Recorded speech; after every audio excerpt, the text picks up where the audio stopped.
दोस्तों, आज की सबसे पहली और बड़ी खबर। झारखंड के प्राइमरी व मिडिल स्कूलों में होगी शिक्षकों की नियुक्ति के लिए एक और परीक्षा। झारखंड के प्राथमिक व मध्य विद्यालयों में शिक्षकों की नियुक्ति के लिए अब परीक्षा होगी। झारखंड शिक्षक पात्रता परीक्षा सफल अभ्यर्थी परीक्षा में शामिल होंगे। झारखंड में अब शिक्षकों की नियुक्ति सहायक आचार्य के नाम से की जाएगी। 10 वर्ष की सेवा के बाद सहायक आचार्य सहायक शिक्षक के पद पर प्रोन्नति पा सकेंगे। झारखंड में वर्ष 2012 में बनी प्राथमिक शिक्षक नियुक्ति नियमावली में बदलाव किया गया है। झारखंड में प्राथमिक व मध्य विद्यालय में शिक्षकों की सीधी नियुक्ति हुई थी, जिसमें मैट्रिक, इंटर, स्नातक शिक्षक प्रशिक्षण व झारखंड शिक्षक पात्रता परीक्षा के अंक के आधार पर मेधा अंक तैयार किया गया था। इसके आधार पर नियुक्ति की गई थी। कक्षा 1 से 5 व कक्षा 6 से 8 में शिक्षक नियुक्ति के लिए अलग अलग परीक्षा ली जाएगी। बड़ी खबर है, 27 मई को केरल में दक्षिण पश्चिम मानसून की शुरुआत होने की संभावना।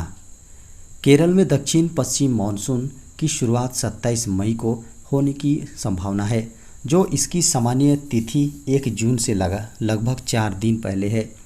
अगर ऐसा होता है तो यह 2010 के बाद पहली बार होगा जब भारत मौसम विज्ञान विभाग के बनाए गए शुरुआत की तारीखों के आंकड़ों के अनुसार मानसून 27 मई की शुरुआत में दक्षिणी राज्य में आ गया है। अगर ऐसा होता है तो यह 2010 के बाद पहली बार होगा जब भारत मौसम विज्ञान विभाग के बनाए गए शुरुआत की तारीखों के आंकड़ों के अनुसार मानसून 27 मई की शुरुआत में दक्षिणी राज्य में आ गया है। शुक्रवार 13 मई को जारी मानसून की शुरुआत पर अपने बुलेटिन में आईएमडी ने कहा, इस साल दक्षिण पश्चिम मानसून की शुरुआत की सामान्य तिथि से पहले होने की संभावना है। केरल में मानसून की शुरुआत 27 मई को होने की संभावना है, जिसमें दोनों और 4 दिनों की मॉडल। बड़ी खबर है, पंचायत चुनाव के दिन दुकान प्रतिष्ठान रहेंगे बंद, रहेगा सार्वजनिक अवकाश। कार्मिक, प्रशासनिक एवं राजभाषा विभाग के नोटिफिकेशन के अनुसार त्रिस्तरीय पंचायत चुनाव के दिन दुकान एवं प्रतिष्ठान बंद रहेंगे। नोटिफिकेशन में कहा गया है कि जिस तिथि को जिन पंचायतों में चुनाव होगा, संबंधित पंचायत में दुकानें बंद रहेंगी। कभी कभी ऐसी भी स्थिति उत्पन्न हो सकती है कि कोई व्यक्ति सामान्य तौर पर पंचायत क्षेत्र में निवास करता हो और उस निर्वाचन क्षेत्र का मतदाता हो, लेकिन पंचायत क्षेत्र के बाहर के औद्योगिक इकाई की प्रतिष्ठान या दुकान में काम करता हो, तो उसे मतदान के दिन नियोक्ता द्वारा सवैतनिक अवकाश दिया जाएगा। इसके अतिरिक्त वैसे कामगार जो कैजुअल वर्कर के रूप में निर्वाचन क्षेत्र के बाहर काम करता हो, वहाँ भी वैसे कैजुअल वर्कर को सवैतनिक अवकाश दिया जाएगा। इसके साथ ही चुनाव तिथि को सार्वजनिक अवकाश घोषित किया जाता है। बड़ी खबर है, मुख्यमंत्री से जुड़े मामले में हाईकोर्ट को दस्तावेज सौंपेगी ईडी झारखंड। जी हां, ईडी की झारखंड में पिछले कुछ दिनों से चल रही कार्रवाई के दौरान शेल कंपनियों से जुड़े कुछ महत्वपूर्ण दस्तावेज हाथ लगे हैं। इन दस्तावेजों को वह हाईकोर्ट में पेश करेगी। हाईकोर्ट ने ईडी को दस्तावेज को सील बंद कर 17 मई के पहले पेश करने की इजाज़त दे दी है।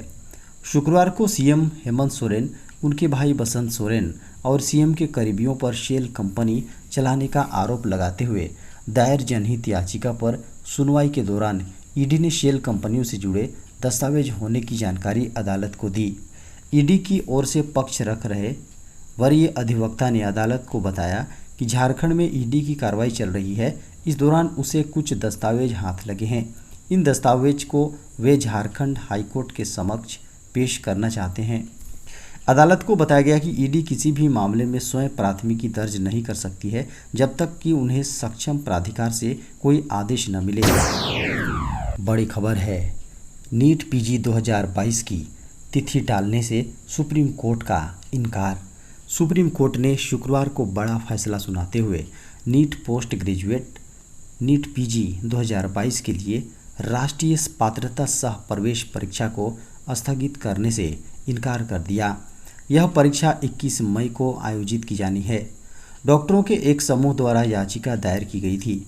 सुप्रीम कोर्ट ने डॉक्टरों की नीट पीजी 2022 की परीक्षा टालने वाले याचिका खारिज कर दी है। सुप्रीम कोर्ट ने कहा कि परीक्षा टालना अराजकता और अनिश्चितता पैदा करेगा। यही नहीं, ये रोगी के देखभाल को भी प्रभावित करेगा और इससे नीट पीजी की तैयारी करने वाले 2 लाख से अधिक छात्रों के लिए पूर्वाग्रह पैदा करेगा। सुप्रीम कोर्ट ने नीट पीजी 2022 की परीक्षा टालने वाले याचिका पर कहा कि इससे अस्पतालों में डॉक्टरों की कमी भी होगी। यह सरकार की पॉलिसी का मामला है। बता दें कि मेडिकल के छात्रों ने नीट पीजी 2022 परीक्षा की तैयारी के लिए पर्याप्त समय नहीं मिलने के कारण सुप्रीम कोर्ट से नीट पीजी 2022 की परीक्षा को टालने की मांग की थी। बड़ी खबर है, सुप्रीम कोर्ट ने सहारा श्री सुब्रत राय की गिरफ्तारी पर लगाई रोक। सुप्रीम कोर्ट ने सहारा इंडिया के प्रमुख सुब्रत राय सहारा की गिरफ्तारी वारंट पर शुक्रवार को रोक लगा दी है। शुक्रवार को ही पटना हाईकोर्ट में पेश नहीं होने पर हाईकोर्ट ने गिरफ्तारी का वारंट जारी किया था। सुप्रीम कोर्ट ने इस पर तत्काल अंतरिम रोक लगा दी है। गौरतलब है कि शुक्रवार को पटना हाईकोर्ट में उनकी पेशी होनी थी, लेकिन फिर वे कोर्ट में नहीं पहुंचे थे।